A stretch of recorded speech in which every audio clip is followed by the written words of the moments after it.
What is up, everybody? Circon is here, bringing you guys another replay cast here from the Watt Records replay site. My own link is down below, and if you want to hit me up with your own replays, you can put them all down there, and I'll maybe feature you on the YouTube channel.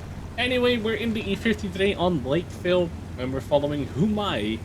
As we have the 5-10 matchmaking, which is obviously really nice. 5 top tiers, 10 bottom tiers. No +2, no -2 shenanigans here. There's 2 artillery in both. The teams are fairly equal in terms of what they have. Eastern 5 D10, Type 4, Type 4, Conqueror 5120, E50 T5A, Yak Tiger SCRV, yada yada is pretty good. And the main thing you will notice right away is that we're using a really weird freaking gun. If you haven't played it in a while, or you haven't played the E50 in a while, it actually got another gun alongside the old 105 gun. And that is the Long 88. Now, what does the Long 88 do well, and what doesn't do well, is that it doesn't have alpha, but it has a lot of DPM. So stock DPM, you're already reaching 3,000 DPM in comparison to about almost 2,500 with the 105. The trade-off, obviously, less alpha per shot, so you can trade less well in like city fights, yada yada, whilst gaining, a pretty big advantage in the DPM side of things, as you put shot after shot into this T55A, killing him already, first kill. And yeah, so I actually, when I got into the E50 and when I played the E50 a lot, and trust me, I have played this tank a lot. It didn't have this gun, and I haven't played it since either. Because I free-marked it, and I played it for a couple hundred battles. It's one of my favorite tanks. If I ever had to make a top 10, or even a top 3, this tank would probably be in it. It's tier 9, it has armor, not super amounts of armor, but it has armor. It can side scrape really well. It has some turret armor, but nothing to really rely on, but you kind of dance around with it and still manage to get a lot of bounces. It's also fairly easy to angle, because basically you're almost at a perfect angle, as you can see here, when you put your point of your, like, the corners of your hull, as you can see here and there. If you point that towards people and put the gun over there as well, this is pretty much the perfect angle. So you bounce the IS-3, and then it bounces the Mod 1 as well. And then now we just go shot after shot into the Mod 1. Obviously, these are the easy pickings. You want to go for the low pen and medians into 8. Now you can just DPM them down, right? So again, Lakeville Encounter, which is actually one of my favorite setups for a map, because you don't have to worry about the 1-2 line at all anymore. You don't have to worry about getting capped because your team is so retarded to defend anything. And you can just, do this, and then just brawl into the city with your medium and heavy tanks, which is really cool. So Type 4 Heavy comes around. As you can see, we have no HE, we have a lot of AP, and we only have 5 APCR.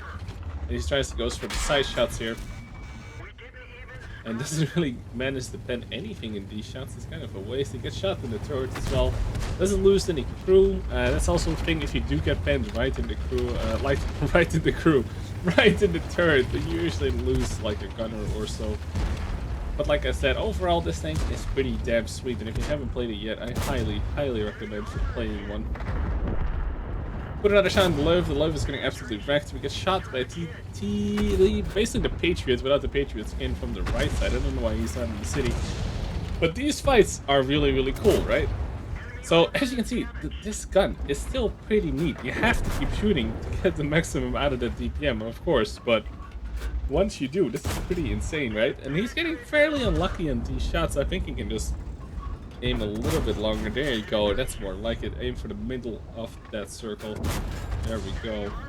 Being shot at. This is pretty insane to see, right? Look at all the damage being pumped out right now. And for some reason the replay doesn't show damage done, but I'll show you guys the post-game stats. It'll be fine.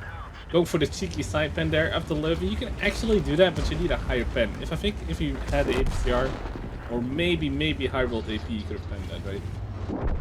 But he sees the levy fire, goes in aggressively, knows he has the DPM, puts another shot into him before the Leva even fires the second shot, and now he has perfect shots on the T10, finishes him off as well. We're at 4 kills, doing really well.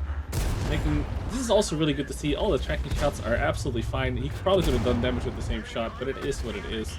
And with these, with these kind of guns, if you trade the alpha for the DPM, you kind of need like 2 shots in every track to track someone, and whilst the other gun will track a lot of these things in one single shot, right? But overall, this gun is, you know, I like to see this, and I wish this was more the case in all the tanks where there's several guns that are viable on the same tank. Right, that'd be really cool to see on more tanks. So, for example, the Foch 155 would be cool to see an auto-loading version and a non-auto-loading version, right? Stuff like that would be really interesting, I think. I personally think that would be really cool. But yeah, we just basically blazed through the city with our teammates. We spot the artillery. That's a really awkward shot. That was RNG at its finest, hitting the little hill there in front of the artillery. But that's fine. When you have the time, you have the DPM. The Patriot is there as well. The Scorpion was last spotted there as well. And he kind of waits on the steam. He waits on the Conqueror and the E75 to show up as well. This guy shows up. Just shoot him in the lower plate. Absolutely no problem. He's not even hauled down at the moment. They get unlucky. Probably the upper plate at a slight angle, so that's going to be a bounce. Lorraine fired, of course, as well. Takes a cheeky shot here. This is kind of risky, but he manages to bounce that one, and now he basically angles towards them, gets shot by the Yak Tiger, and basically just got shot in the tracks only. I think the shot went low. It could have ended a little bit worse. But overall, I like this aggressive plate. This is definitely something I could have done as well. As he now gets ammo wrecked, which, you know, not the greatest, but now with the reusable consumables, not the end of the world just yet. As he reloads, puts another shot into the lower plate, and that guy is dead to right. So we're looking really good. We got two Yak 88s, we got a Conqueror, we got an E75. We're moving into their spawn. There is a Yak Tiger there, and our friend Humai, I think, already spots the 5120 on the minimap right now as the Scorpion G gets blasted. Obviously, we're gonna side scrape again. It's really, really good to see in these things, and this is what they're made for. Like, the side scraping is really, really good on these things. But now things are starting to go south a little bit, because that 5120 actually has side shots on the Yak 88 and unloaded on him, so he's dead. The Yak 88 is still alive. Conqueror, E75, but Humai sees what's going on and sees that the 5120 will have perfect side shots on these heavies as they move into the TDs that are in the enemy spawn, right? So I'm gonna speed it up a little bit, because now we're just gonna go hunting.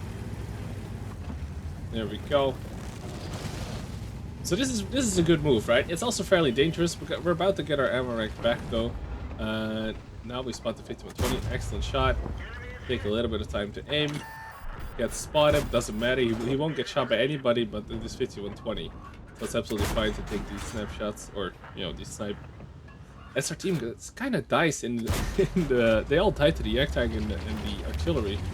So now it's just the Conqueror and the E50. Let's take a look how the Conqueror is doing right now. He's not doing too hot. He's on like 800 health. And the E50 here, we're just gonna look for this 5120. I do agree with this decision, obviously, because if you go for the Yak Tiger or the artillery now, the 5120 will shoot you in the side, stuff like that. So I like this aggressive play once again. And that's something that the E50 is just so good for. You can just be aggressive, you can brawl with the heavies, you can side scrape in the cities, you can snipe from afar. It's kind of like a complete package. It doesn't have some kind of OP armor. You know, the lower plate is fairly cheese. As you can see, the turret front is fairly flat as well.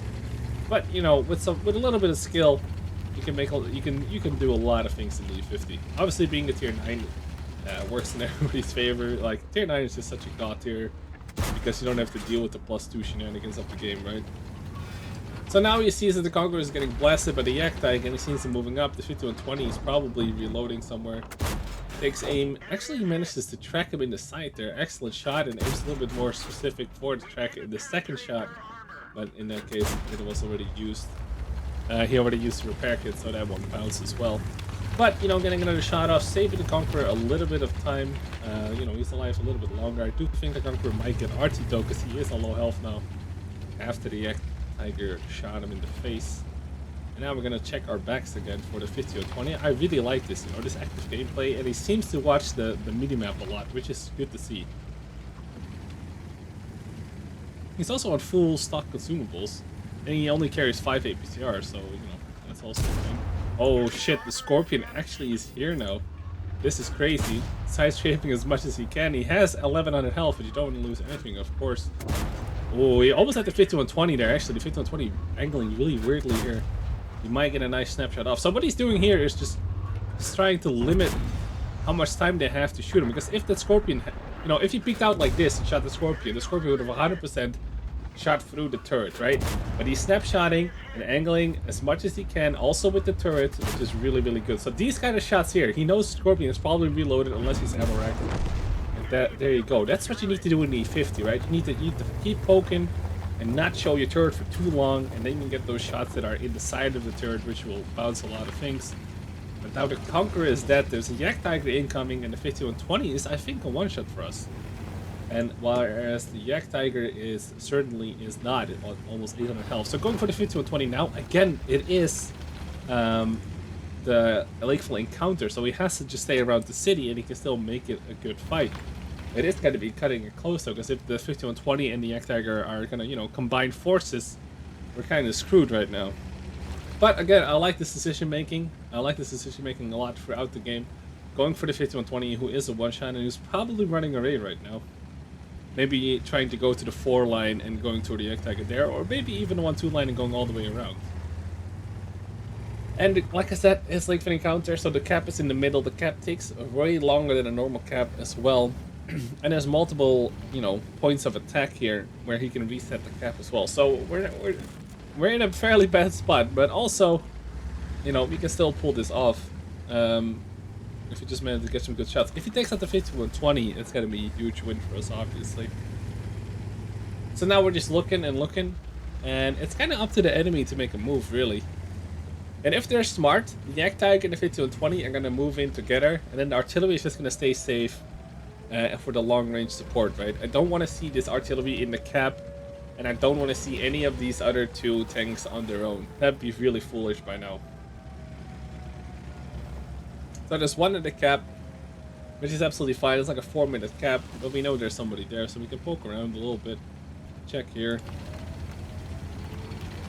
Doesn't see anything. He sees the Yak Tiger keeps going, gets shot in the side. That's really, really fucked up. He kind of low rolls 554. That's fine. 5120 gets spotted as well. He knows where he is now. I wouldn't go for the Yak Tiger. He needs to see if he can get a shot in this 5120. There we go. 5120 was actually being cheeky there. That could have cost him his life for sure. And now we're in a dangerous spot, right? Artillery can shoot us maybe, but we're behind the church. Kind of depends where he is. If artillery was smart, he would be at like, you know, K9 right now. But it is artillery, so who knows, right? So we load up our APCR. I mean, completely understandable for this Yak Tiger. Upper plate doesn't matter anymore. Can he go for the tracking? Yes, we can. Doesn't track him though. Again, that low alpha kind of biting him in the ass here. And then the last shot was AP into the upper plate. Doesn't manage to connect. 5120 shows up. Again, he is the one shot. There we go. That's what we want to see. An easy shot for this long 88. The Yak Tiger is on. It's still a 2-shot, I do believe, because he's on 270 or so, but now the odds are more and more in our favor. I'm really surprised artillery hasn't taken any shots yet at Humai this entire time. We have 10 AP shots left, which is more than enough, but he does need the lower plate or the side of the Yak Tiger. I don't think he can just go for the upper plate anymore. This is kind of risky, but I do like it. He hasn't been spotted in a while. He backed off from the church whilst not spotted, so he doesn't know. Enemy doesn't know where he is right now. So this is perfect flanking, right? He backed off from the church, he's not spotted, goes into an angle, goes along the 0 line, and they probably still think he's behind the church at this point. So this is perfect, right? This is using more your mobility, this is playing like a true medium, gets around, spots artillery, he's on 7 health, that's good to know. Keeps going for the Yak Tiger though, because the RT is not a problem. There we go, put the shots in the Yak Tiger. The Yak Tiger, you know, like I said, he probably thought he was still behind the church. Artillery fucked up, it goes for the Yak Tiger, who obviously doesn't have a turret, and finishes him off as well. What a wonderful play in the end. That was really, really good. And this, you know, this is kind of reminiscent of how I used to play the E50, right? It is just such a cool tank, and with this long 88, you know, it's an interesting setup, and probably worth to take a look at. If you already played the E50 or not, I might take a look at it. I'm not entirely sure, because, you know, I have to retrain crews and all of that. But if you're doing the E50, your stock grind just got a whole lot better as far as I can tell. So yeah, awesome fucking tank. A really good game. Thank you so much to Humai for sending this in. Let's see how much damage he actually did, because we fired damn near all our shots. He has 7 shots left. So yeah, let's take a look here at the post-game results. As you can see here, we're last man standing with the 8.8. Obviously an ace. We got the Radley Walters for the 8 kill. We got the high caliber. We got the top gun, and even got the steel wall.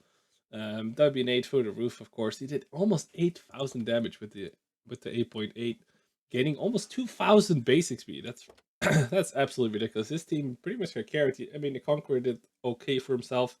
The Jack Tiger actually defended the base fairly well. It's 4,600. That's a good job. And then with premium, we still made 43k. Without premium, we still would have made a little bit of money. Shooting 67 times, hitting 53 of those shots in 38 pens. Obviously, we had a lot of snapshotting in the city, but man, this was a good game. Holy shit. I hope you guys enjoyed this little replay here. It was really fun to check it out. It immediately caught my eyes with the 8.8, and I wanted to check it out for that much XP. So thank you so much to Humai for sending this in. If you have a replay, by the way, link is down below. It's circon.watrecord.com if you want to upload your replays, and so I can maybe see them, check them out.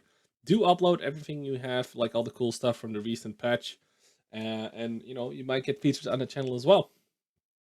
Anyway, that was it for this video. Thank you so much for tuning in.